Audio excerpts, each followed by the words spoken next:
Welcome to the Get Real Podcast, your high-octane boost of full-on reality therapy for personal, business, and investing success with your host, Ron Phillips, because somebody's got to tell it like it is. Hello, and welcome back to the Get Real Podcast. This is Heather Marchant here. Ron is not with us today, but I have an awesome guest today, which I'll introduce in a minute. We have been looking at some current events and all the things happening that we've seen with the mortgage industry and some recent changes with the administration. So who better to have on to talk about that than our preferred lender with Cherry Creek Mortgage? We have Brendan Kolesar here today. And Brendan, I'm just going to make a quick introduction of how we first came to work together. So Brendan was a referral from a client of mine who had become a friend. And so it's kind of one of those friend-client relationships. And he referred Brendan over to me to look at buying property. Man, Brendan, is it a year and a half? I don't even know how long. It's been. Yeah, I think I actually just got an email from you today congratulating me on the 1-year anniversary of one of my properties. So I think that was maybe property 3. So it's definitely been a little over a year, but yeah. Amazing. Because time goes by so fast. I mean, we talk about that all the time, and that's like an adult thing to say for sure. But I still can't believe how long we've known each other. It goes by real quick. So Brendan was purchasing properties from me and referred a few friends over to me. And they said, hey, can I use Brendan for the financing? And I'm like, well, he's in California. Most of the time, those lenders can't do loans out of state. And they said, oh, he can. So I reached out to Brendan. I was amazed as his friends and clients that worked with him and I in purchasing. I watched his purchase process and how smooth it was. And I saw the fees and the rates that he had and was just super impressed. So I quickly reached out to him and said, hey, I'm really impressed by your process, your team, how well they work together. And I really want to have you be one of our lenders that I sent files to. Are you open to that? And of course, I'm sure you were like, yeah, deal. Yeah, the rest is history. I mean, we quickly sent more and more business over to you, and our team, man, over the last year or so has just come to me and been blown away by how your level of service as a team and your whole team has been awesome too. So not just you as an individual, as the loan officer, but how well our client feels like they know what's happening in the process, which is awesome. From our side, that's a huge weight off our shoulders and just making sure they know what's happening. So that's a long introduction, but I felt like it was worth it. Yeah, thank you so much. I mean, I'm a huge fan of you guys, and I push people to you all the time, and I love your response. Like, thanks for not keeping us a secret whenever I introduce somebody, just because what you guys do with, wrapping everything into a bow for people who are speculating about buying investment properties is just awesome. And that was what I was so intrigued by. And I'm pumped with our relationship and love serving your clients. And I always tell my team, if someone has to ask what's going on, we're not doing our job. So that's really where that comes from. And we've been together for, the better part of a decade now, me and a couple of the gals that work for me. So we've got it pretty figured out. Sometimes people tell us we don't. So we have to, revisit. I can't always expect to be perfect. So we're always learning, especially as we dive into different states with you guys and learning the caveats there. But it's been fun. And, I just really love the product that you provide. And I think it's great for, people that dive in and actually make the move rather than talking about it, Yeah. Oh, so true. So true. Because it's so easy to just sit and talk about what you could do in real estate, right? Totally. Then actually happen. And the other thing that I didn't give you a heads up on chatting about this, but I think we should spend a second, is your own portfolio, right? It has not been without problems, and you still like us. You've had some frustration for sure, because sometimes you'll reach out to me and we text so frequently about other clients, I get thrown off. Like, wait, what are you talking about? What property? What client? It's like me, Heather, my property. I'm like, oh, sorry. I thought you were. Yeah, that one. So we had good news that came in this week. We have, as a team, we've been focusing more on this quarter on just focusing on the good news. And a property that's kind of been a thorn in your side has had significant growth in appreciation. And looking at repositioning that and moving that out of your portfolio, replacing it with something else, which is awesome. Yeah, I was driving yesterday when you sent me that text. So I glanced at it and then I told myself, I need to look at that again when I pull over just to make sure that number was right. So yeah, I was pretty impressed. I mean, my expectations in every situation aren't perfection, I mean, I understand that there's only certain things we can control. So I even tell, your clients when they call, and I let them know that I'm not only, a partner of yours, but also a client.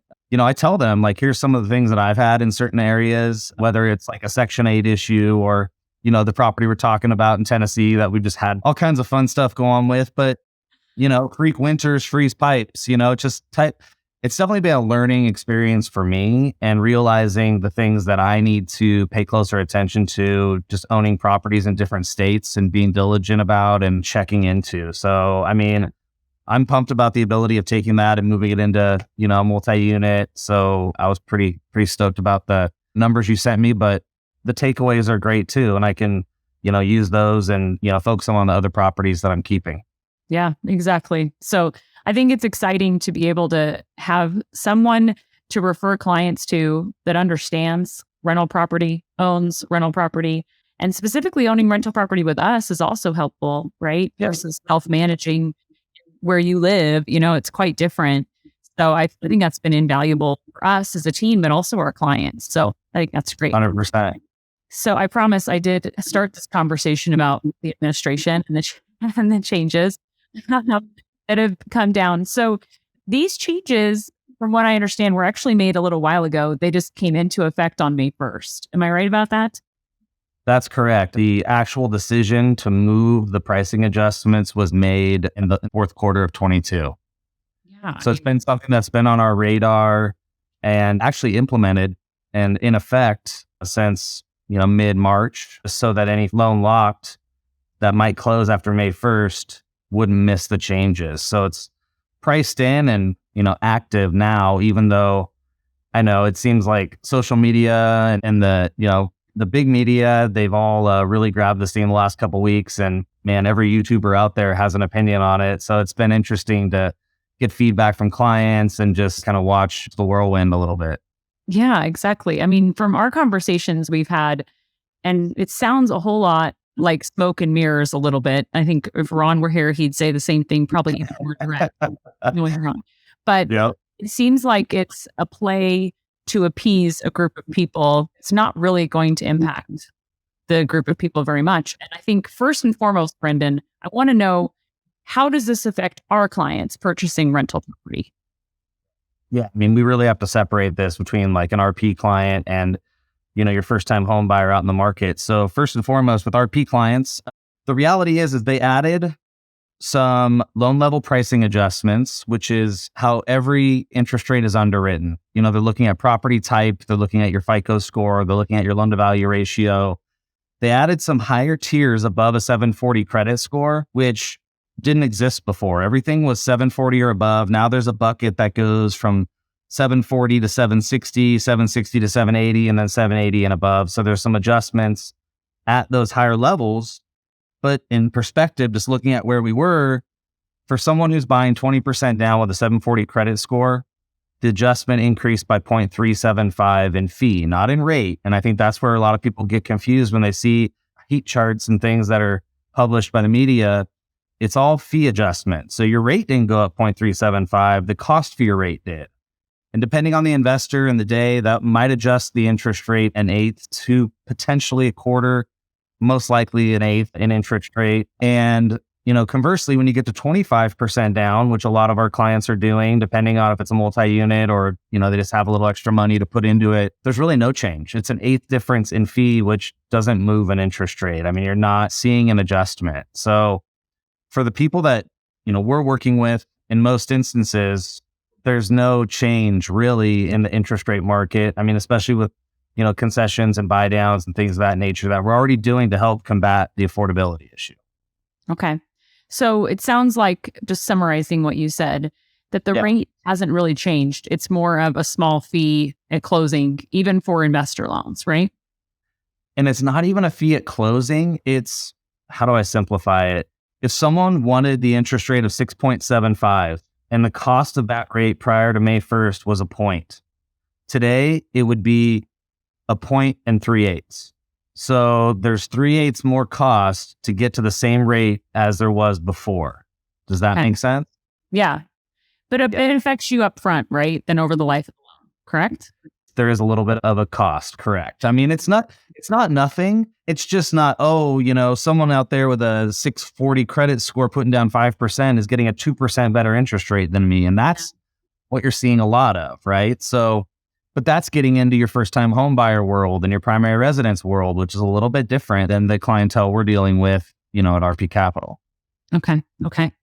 I mean, a couple of things we talked about this that's really interesting is right now we have this period of time in the market where there's not a lot of property on the market, almost in any market, like nationwide. There's just not as many properties available. Less people are wanting to move in the high interest rate environment. In fact, I got a text from my sister this morning that she said, yeah, I want to move so bad.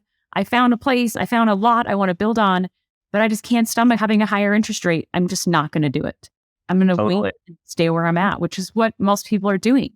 So if you're looking at the primary residence market, you just don't have as many properties available. And so we're in an economy that people are a little more gun shy of spending their cash. And so making this change right now to help people with a low credit score, I think you said it really well, Brendan. You said something to the effect of, they're just not the ones that are buying. Like the people that are destined to take advantage of this really aren't buying. And then when the market changes and rates come down, we've talked about this on the podcast ad nauseum, that all we see happening is more people ready to take action, which means prices increasing. And we have investors who have been scared, I would say mostly novice investors who are just scared right now and not taking action, that come out of the woodwork once rates drop. And so if anything, we see prices increasing, more competitive to purchase. And so I think you said it great too. You said, well, those people are going to be not able to buy because if you have an offer on your house from two different people and one has a lower credit score and lower down payment, you're going to go with the person with the higher credit score and higher down payment. It's not rocket science. It's really broken into two things, right? We got affordability issues and then we've got availability issues. And until, the rate disparity drops, like your sister, it's tough. Someone with a 3% looking at a 6%, they're like, oof, I don't know if I can stomach that. I mean, you can have boatloads of equity, but still your payment might not change that much because of the increase in the rate. Once rates dip into the 5s, 4s, I mean, now we're talking about a, change that people are going to be willing to make. We're going to see inventory tick up, but we're also going to see competition tick up, right? And in my market here in San Diego, there's multiple offers on every property. People are offering above list. We're reducing contingencies. We're waiving appraisals. I mean, it's back to 2021 times, as far as how the offers are working. And, unfortunately, the smoke and mirror piece of this is we're trying to help, first-time home buyers with low money down and low credit, but it's sad. In this availability market, those changes just aren't going to bear any fruit. I mean, they're not going to help these people get into homes, right? We're 6 million homes off where we need to be for the amount of buyers that want to buy in the US to be able to actually move into a home. And they've done things, over the last few years by bumping up the second home hit to almost as bad as a non-owner hit. So second homes are just priced out of the market because so many people were utilizing that avenue with the excellent pricing and then turning it into an investment property. They've had, first-time home buyer programs, Home Possible, Home Ready, which are Fannie Mae and Freddie Mac products for first-time home buyers where the loan level pricing adjustments get reduced. And again, it's just the level of competition, unfortunately, just is going to mask any improvement that they're making with these changes. Now, unfortunately, we're not going to see a bunch of people with 640 credit scores putting down 5% winning until we can fix the availability of homes. Yeah, exactly. Just out in Oklahoma, I think I talked about this on the podcast recently, and their permits are down so far that they just can't even, like the builder I talked to just said, I can't even believe how little construction is going on right now. That a lot of people are, and builders especially, they got really burned in 2008 with holding the bag of all these properties. And with the rates going up last year, builders did get burned by having buyers that could no longer qualify. And so they're getting a little nervous and scaling back when we need more housing. I mean, it's compounding the problem of the house supply of housing. So I get a little bit warm. I'm like I'm like, No, wait. I mean, it's definitely an issue, and it's tough. I'm saddened by it a little bit because we have a big veteran community here and we do a lot of VA business. And 20 and 21, those guys just got pushed to the wayside because everyone was paying so much above market and they couldn't compete. A veteran, it's taboo. We're not touching that. We want to capitalize. And I feel like that's the way we're headed again. I mean, this in 22 and early this year, we've been able to find some of them homes and get them in. But, if rates do start dipping, I'm afraid that those products and your FHA buyers, they're going to unfortunately take a back seat. This happened before 2008. That they started coming out with all these products for people that really shouldn't be buying homes. If you can't pay off your debt that you have and you have a lower credit score because of it. And I'm not saying that everybody with low credit score is the same, because they're not. You can have a low credit score for lots of different reasons. But if we're generalizing it, right, that people with a lower credit score, maybe they shouldn't be buying it, right? Maybe they should be paying off debt, getting themselves into a better financial position to be able to, would be an argument. And so if they're working to get themselves in a better position, let's get programs to help people with their repairing their credit rather than saying, here, let's get you into more debt. I mean, that part frustrates me where I'm like, are we really helping people? Are we really make an impact, or are we just making it look like we are? Yep. Your typical 640 person with a 640 credit score, low down payment, can they really swallow, a $5,000 a month mortgage on a $500,000 house? Probably not. So it's smoke and mirrors, as Ron would be saying probably repeatedly if he was on this call right now. I mean, not to say there isn't some upside, out there. It's just, that the market's just really not going to move the needle, unfortunately. Yeah. And I think a minimal impact to investors, I think, is a takeaway as well, because I think investors saw it and thought, man, high rate environment, and now I'm going to have an eighth or, like order higher interest rate. But really our takeaway here is that's not the impact that you're seeing. I remember we talked and you're like, well, I got to May 1st, like getting into the numbers and seeing how rates shake out. And I think it was a good surprise for all of us. Like, wow, not really going to impact our core client. Awesome news. No, I mean, you guys are always focusing on the ROI, right? I mean, if the ROI is there, who cares what the rate is? I mean, obviously, novices and people learning are looking at interest rates, but, if the ROI makes sense, then, the rate's kind of it's cherry on top, and you can take advantage of rates when they go down to increase your ROI. But if it's there when you buy it, then, it's a good investment regardless. Agreed. I mean, I'm being pretty bullish this year. Already closed on a couple properties. And nice.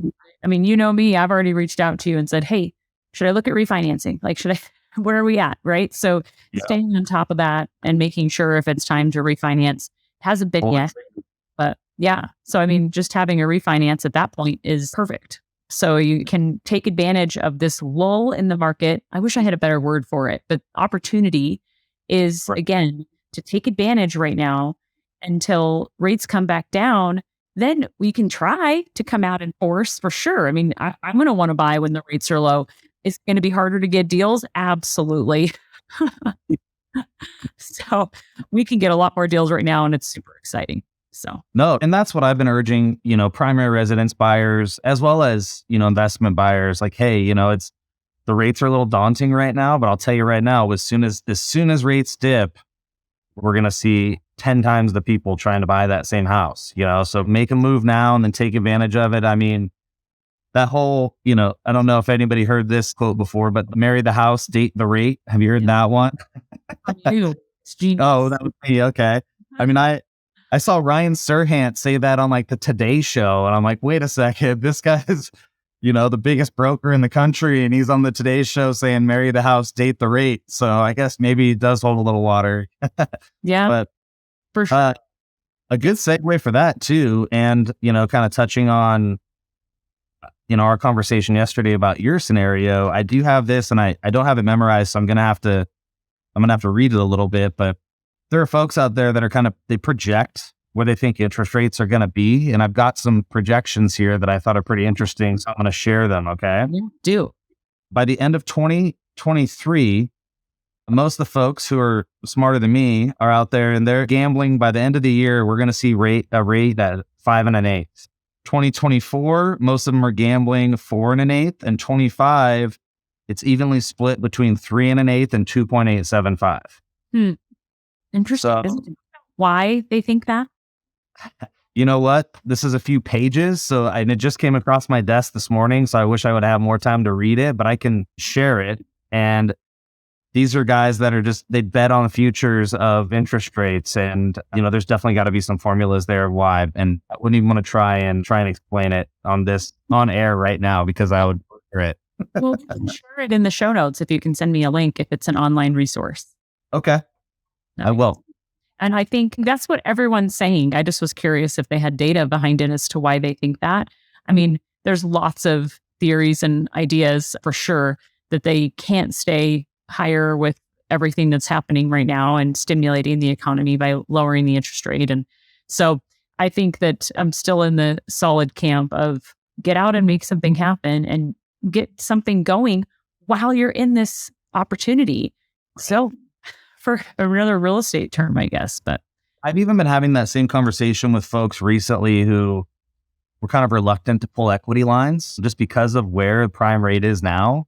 The main point there is even if it hurts your ROI in the short run, as the big R word kicks in and, we get into like a recessionary pattern and they do have to start dipping rates at some point, that's going to improve your ROI because the cost of that money is going to come down as the prime rate does. So, it's kind of a delicate balance right now. But again, it's all going to change when rates do dip because that competition level is going to change and prices will go up and it's going to, so taking advantage now, no matter what way you do it, is definitely still my opinion and obviously yours. So yeah, I mean, having a home equity line and buying a boat versus having a home equity line and buying a cash flow rental property, I mean, that are two very different things in my mind.